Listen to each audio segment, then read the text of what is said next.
Corona आपके बीच आया हूं। 22 मार्च को जनता कर्फ्यू का जो संकल्प हमने लिया था, एक राष्ट्र के नाते उसकी सिद्धि के लिए हर भारतवासी ने पूरी संवेदनशीलता के साथ, पूरी जिम्मेदारी के साथ अपना योगदान दिया। बच्चे, बुजुर्ग, छोटे, बड़े, गरीब, मध्यम, हर वर्ग के लोग, हर कोई परीक्षा की इस घड़ी में साथ आया। जनता कर्फ्यू को हर भारतवासी ने सफल बनाया। एक दिन के जनता कर्फ्यू से भारत ने दिखा दिया कि जब देश पर संकट आता है, जब मानवता पर संकट आता है, तो किस प्रकार से हम सभी भारतीय मिलकर के एकजुट होकर उसका मुकाबला करते हैं। आप सभी जनता कर्फ्यू के लिए, उसकी सफलता के लिए प्रशंसा के पात्र हैं। साथियों, आप कोरोना वैश्विक महामारी, उस पर पूरी दुनिया की स्थिति को समाचारों के माध्यम से सुन भी रहे हैं और देख भी रहे हैं। आप ये भी देख रहे हैं कि दुनिया के समर्थ से समर्थ देशों को भी कैसे इस महामारी ने बिल्कुल बेबस कर दिया है। ऐसा नहीं है कि ये देश प्रयास नहीं कर रहे हैं या उनके पास संसाधनों की कमी है, लेकिन कोरोना वायरस इतनी तेजी से फैल रहा है कि तमाम तैयारियां और प्रयासों के बावजूद इन देशों में चुनौती बढ़ती ही जा रही है। इन सभी देशों के 2 महीनों के अध्ययन से जो निष्कर्ष निकल रहा है, और एक्सपर्ट्स भी यही कह रहे हैं कि इस वैश्विक महामारी कोरोना से प्रभावी मुकाबले के लिए एकमात्र विकल्प है सोशल डिस्टेंसिंग। सोशल डिस्टेंसिंग यानी एक दूसरे से दूर रहना, अपने घरों में ही बंद रहना। कोरोना से बचने का इसके अलावा कोई तरीका नहीं है, कोई रास्ता नहीं है। कोरोना को फैलने से रोकना है तो उसके संक्रमण की जो साइकिल है, उस साइकिल को तोड़ना ही होगा। कुछ लोग इस गलतफहमी में है कि सोशल डिस्टेंसिंग केवल मरीज के लिए, बीमार लोगों के लिए आवश्यक है। यह सोचना सही नहीं। सोशल डिस्टेंसिंग हर नागरिक के लिए है, हर परिवार के लिए है, परिवार के हर सदस्य के लिए है, प्रधानमंत्री के लिए भी है। कुछ लोगों की लापरवाही, कुछ लोगों की गलत सोच आपको, आपके बच्चों को, आपके माता पिता को, आपके परिवार को आपके दोस्तों को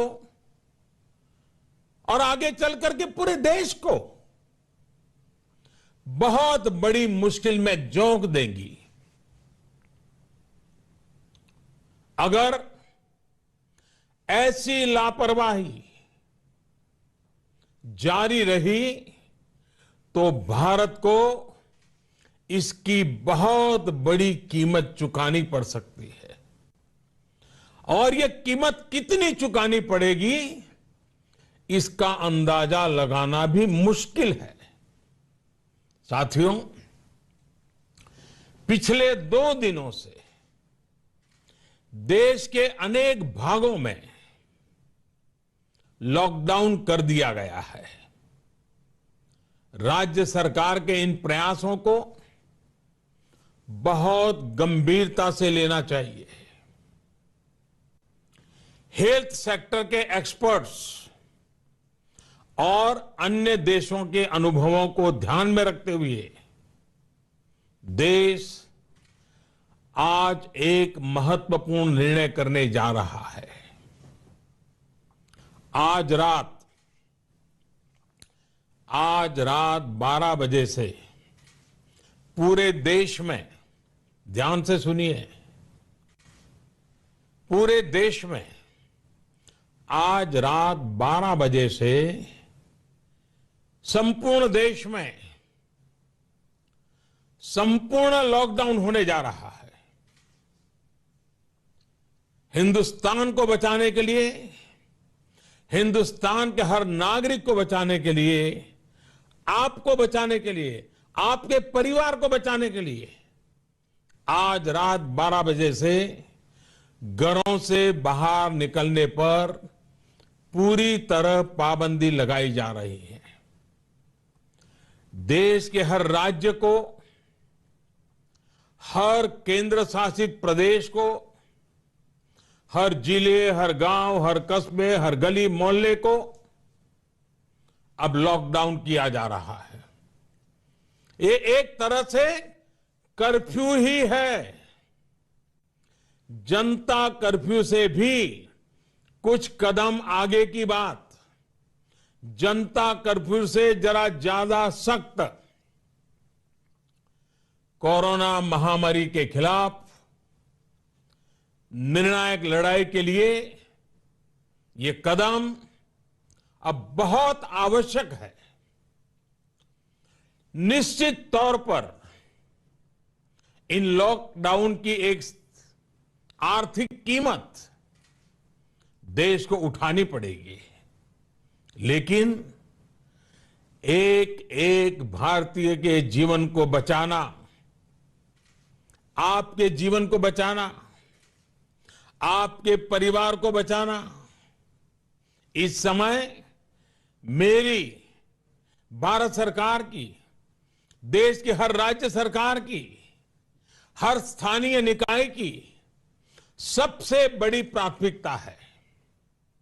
और इसलिए मेरी आपसे प्रार्थना है और मैं हाथ जोड़ के प्रार्थना करता हूं कि आप इस समय देश में जहां भी हैं वहीं रहे। अभी के हालात को देखते हुए देश में ये लॉकडाउन 21 दिन का होगा, 3 सप्ताह का होगा।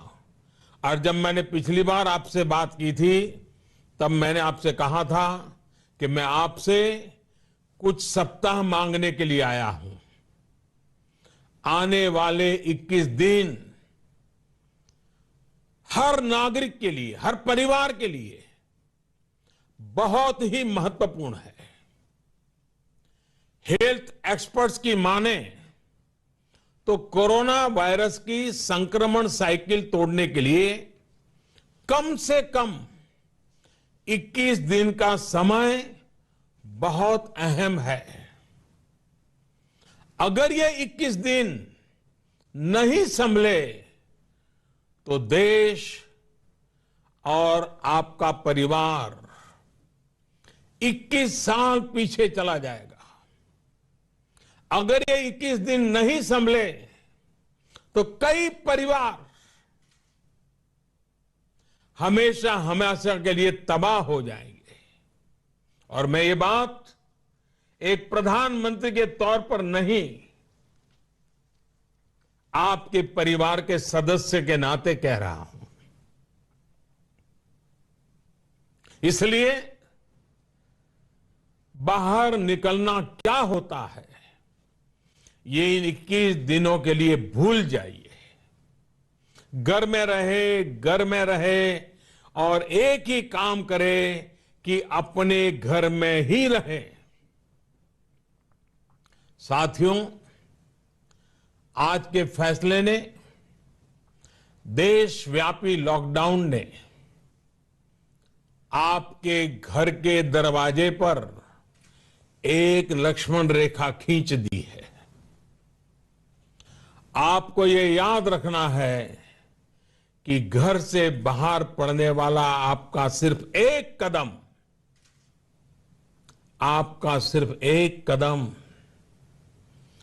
कोरोना जैसी गंभीर महामारी को आपके घर में ले आ सकता है। आपको ये याद रखना है कि कई बार कोरोना से संक्रमित व्यक्ति शुरुआत में बिल्कुल स्वस्थ लगता है, वो संक्रमित है इसका पता ही नहीं चलता, और इसलिए एहतियात बरतिए, अपने घरों में रहिए। वैसे जो लोग घर में हैं वो सोशल मीडिया पर नए नए तरीकों से, बहुत इनोवेटिव तरीके से इस बात को बता रहे हैं। एक बैनर जो मुझे भी पसंद आया, मैं आपको भी ये बहुत कम शब्दों में संदेश दिखाना चाहता हूं। कोरोना यानी कोई रोड पर ना निकलने। कोरोना यानी कोई रोड पर ना निकले। साथियों, एक्सपर्ट का यह भी कहना है कि आज अगर किसी व्यक्ति में कोरोना वायरस पहुंचता है तो उसके शरीर में इसके लक्षण दिखने में कई कई दिन लग जाते हैं।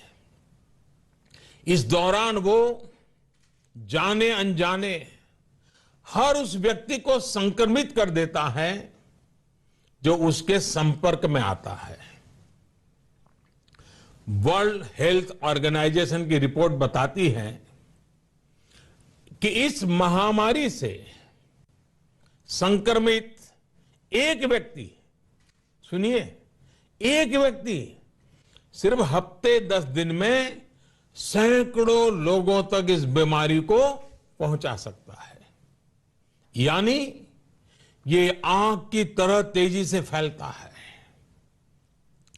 वर्ल्ड हेल्थ ऑर्गेनाइजेशन का ही एक और आंकड़ा बहुत महत्वपूर्ण है। साथियों, दुनिया में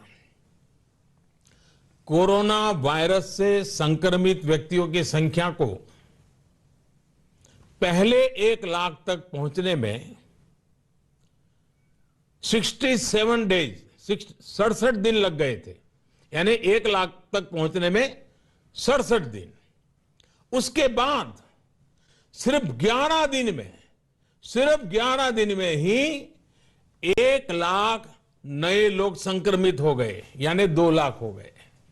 सोचिए, पहले 1 लाख लोग संक्रमित में होने में 67 दिन लगे और फिर इसे 2 लाख लोगों तक पहुंचने में सिर्फ 11 दिन लगे।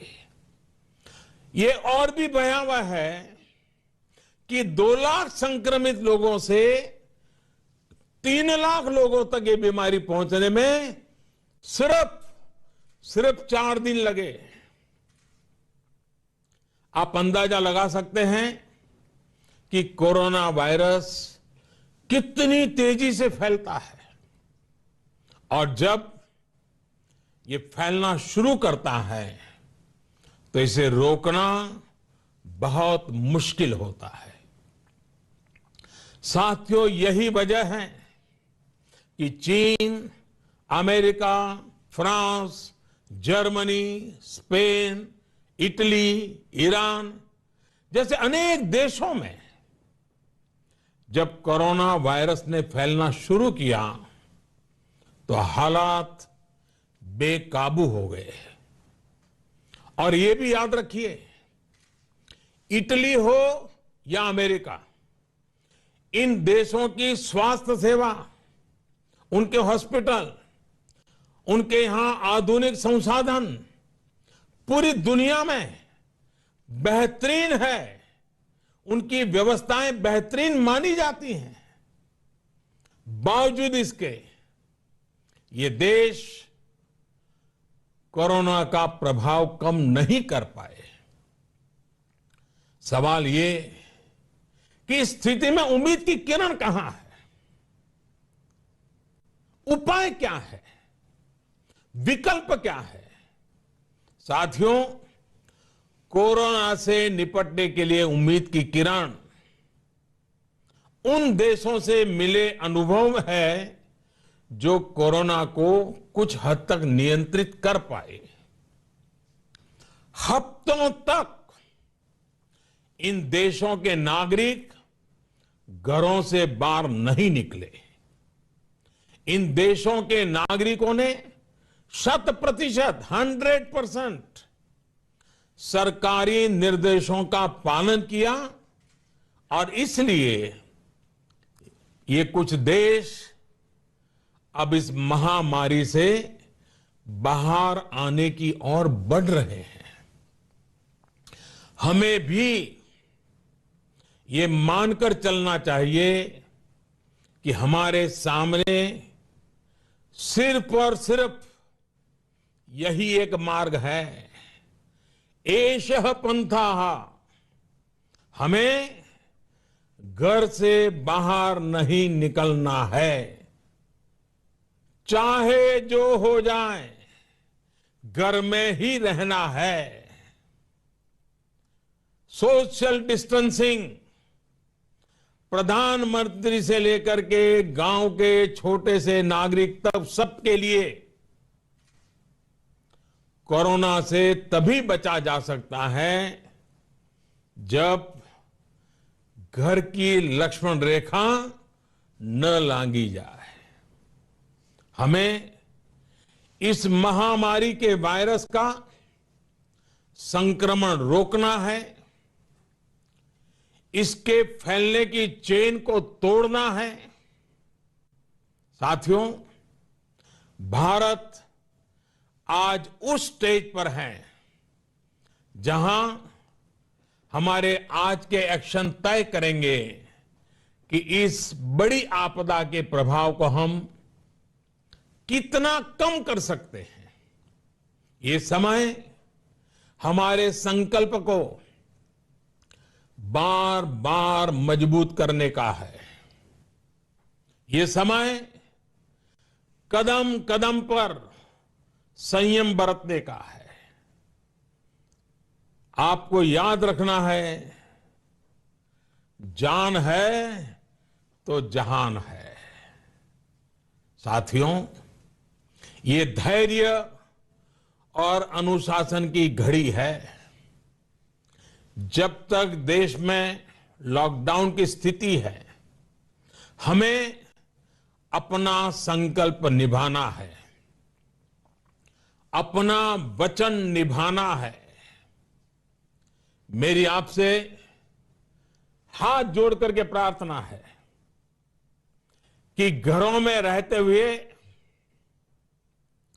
आप उन लोगों के बारे में सोचिए, उनके लिए मंगल कामना करिए जो अपना कर्तव्य निभाने के लिए खुद को खतरे में डालकर काम कर रहे हैं। उन डॉक्टर्स, उन नर्सेस, पैरामेडिकल स्टाफ, पैथोलॉजिस्ट, उनके बारे में सोचिए जो इस महामारी से एक एक जीवन को बचाने के लिए दिन रात अस्पताल में काम कर रहे हैं। अस्पताल प्रशासन के लोग, एम्बुलेंस चलाने वाले ड्राइवर, वार्ड बॉयज, उन सफाई कर्मचारियों के बारे में सोचिए जो इन कठिन परिस्थितियों में दूसरों की सेवा कर रहे हैं। आप उन लोगों के लिए प्रार्थना करिए जो आपकी सोसाइटी, आपके मोहल्लों, आपकी सड़कों, सार्वजनिक स्थानों को सैनिटाइज करने के काम में जुटे हैं, जिसमें और जिसके कारण इस वायरस का नामो निशान न रहे। आपको सही जानकारी देने के लिए 24 घंटे काम कर रहे मीडिया के लोगों के बारे में भी सोचिए, जो संक्रमण का खतरा उठाकर सड़कों पर, अस्पतालों में है। आप अपने आसपास के पुलिस कर्मियों के बारे में सोचिए जो अपने घर परिवार की चिंता किए बिना आपको बचाने के लिए, आपके परिवार को बचाने के लिए दिन रात ड्यूटी कर रहे हैं और कई बार कुछ लोगों के गुस्ताखी के भी शिकार हो जाते हैं, गुस्सा भी झेल रहे हैं। साथियों, कोरोना वैश्विक महामारी से बनी स्थितियों के बीच केंद्र और देश भर की राज्य सरकारें तेजी से काम कर रही हैं। रोजमर्रा की जिंदगी में लोगों को असुविधा ना हो, इसके लिए निरंतर कोशिश कर रही है। सभी आवश्यक वस्तुओं की सप्लाई बनी रहे, इसके लिए सभी उपाय किए गए हैं और आगे भी किए जाएंगे। निश्चित तौर पर संकट की ये घड़ी गरीबों के लिए भी बहुत मुश्किल वक्त लेकर आई है।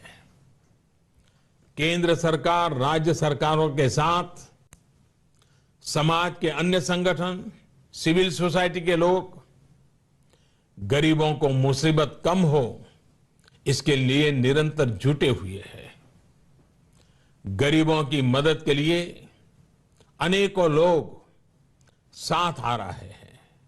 साथियों, जीवन जीने के लिए जो जरूरी है, उसके लिए सारे प्रयासों के साथ ही जीवन बचाने के लिए जो जरूरी है, उसे सर्वोच्च प्राथमिकता देनी ही पड़ेगी। इस वैश्विक महामारी से मुकाबला करने के लिए देश की स्वास्थ्य सुविधाओं को तैयार करने का काम केंद्र सरकार लगातार कर रही है। विश्व स्वास्थ्य संगठन, भारत के बड़े चिकित्सा और अनुसंधान संस्थानों तथा स्वास्थ्य विशेषज्ञों की सलाह और सुझाव पर कार्य करते हुए सरकार ने निरंतर फैसले भी लिए हैं। अब कोरोना के मरीजों के इलाज के लिए देश के हेल्थ इंफ्रास्ट्रक्चर को और मजबूत बनाने के लिए केंद्र सरकार ने आज 15,000 करोड़ रुपए का प्रावधान किया है। इससे कोरोना से जुड़ी testing facilities, personal protective equipments, isolation beds, ICU beds, ventilators और अन्य जरूरी साधनों की संख्या तेजी से बढ़ाई जाएगी। साथ ही मेडिकल और पैरामेडिकल मैन पावर की ट्रेनिंग का काम भी किया जाएगा। मैंने राज्य सरकारों से अनुरोध किया है कि इस समय सभी राज्यों की पहली प्राथमिकता सिर्फ और सिर्फ स्वास्थ्य सेवाएं ही होनी चाहिए, हेल्थ केयर ही प्राथमिकता होनी चाहिए। मुझे संतोष है कि देश का प्राइवेट सेक्टर भी पूरी तरह से कंधे से कंधा मिलाकर संकट और संक्रमण की इस घड़ी में देशवासियों के साथ खड़ा है। प्राइवेट लैब्स, प्राइवेट अस्पताल सभी इस चुनौतीपूर्ण दौर में सरकार के साथ काम करने के लिए आगे आ रहे हैं। लेकिन साथियों, ये भी ध्यान रखिए कि ऐसे समय में जाने अनजाने कई बार अफवाहें भी बहुत जोर पकड़ती है और अफवाहों की ट्रैवल करने की ताकत भी बहुत होती है। मेरा आपसे आग्रह है कि किसी भी तरह की अफवाह और अंधविश्वास से बचें। आपके द्वारा केंद्र सरकार, राज्य सरकार और मेडिकल फ्रेटर्निटी द्वारा दिए गए निर्देश और सुझावों का पालन करना बहुत जरूरी है। मेरी आपसे प्रार्थना है कि इस बीमारी के लक्षणों के दौरान बिना डॉक्टरों की सलाह के कोई भी दवा न लें। किसी भी तरह का खिलवाड़ आपके जीवन को और खतरे में डाल सकता है। साथियों, मुझे विश्वास है हर भारतीय संकट की इस घड़ी में सरकार के, स्थानीय प्रशासन के निर्देशों का पालन करेगा। 21 दिन का लॉकडाउन लंबा समय है, लेकिन आपके जीवन की रक्षा के लिए, आपके परिवार की रक्षा के लिए उतना ही महत्वपूर्ण है। हमारे पास यही एक महत्वपूर्ण रास्ता है। मुझे विश्वास है हर हिंदुस्तानी इस संकट का न सिर्फ सफलता से मुकाबला करेगा, बल्कि इस मुश्किल घड़ी से विजयी होकर निकलेगा। आप अपना ध्यान रखिए, अपनों का ध्यान रखिए और आत्मविश्वास के साथ कानून नियमों का पालन करते हुए, पूरी तरह संयम बरतते हुए विजय का संकल्प करके हम सब इन बंधनों को स्वीकार करें। आप सबका बहुत बहुत धन्यवाद।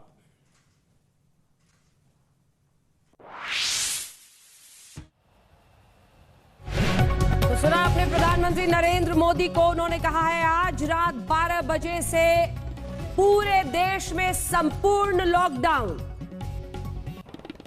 सरकार के सुझाव का पालन करें। आज रात 12 बजे से पूरे देश में संपूर्ण लॉकडाउन होगा। इसे कर्फ्यू ही समझिए। ये बड़ी खबर इस वक्त की। प्रधानमंत्री नरेंद्र मोदी ने देश के नाम अपने संबोधन में जो सबसे बड़ी बात कही है वो है संपूर्ण लॉकडाउन। इस संपूर्ण लॉकडाउन को आप कर्फ्यू ही समझें। इसी के साथ पूरे देश में स्वास्थ्य को ही, लोगों की जिंदगी को ही सबसे बड़ी प्राथमिकता मानकर इस वक्त देश आगे बढ़ रहा है। जरूरी सामान के लिए व्यवस्था की गई है। आप जहां हैं वहीं रहे। प्रधानमंत्री ने कहा कि मैं हाथ जोड़कर आप लोगों से ये प्रार्थना करता हूं, जो जहां पर है वहीं रहे ताकि ये बीमारी नहीं फैले। तमाम आंकड़ों को सामने रखते हुए प्रधानमंत्री ने इस बात को भी स्थापित किया कि कैसे ये संक्रमण बेहद तेजी से फैल सकता है। इटली, अमेरिका जैसे देश जहां पर बहुत अच्छे अस्पताल हैं, इटली जैसे मुल्क में भी कई चुनौतियां, परेशानियां आई और इन सब के बीच इटली में कई मौतों का सामना करना पड़े। इन सब से सीखते हुए भारत ने ये जो फैसला लिया है 12 बजे रात से आज पूरे देश में संपूर्ण लॉकडाउन होगा। क्या कहा है सुनिए। देश आज एक महत्वपूर्ण निर्णय करने जा रहा है। आज रात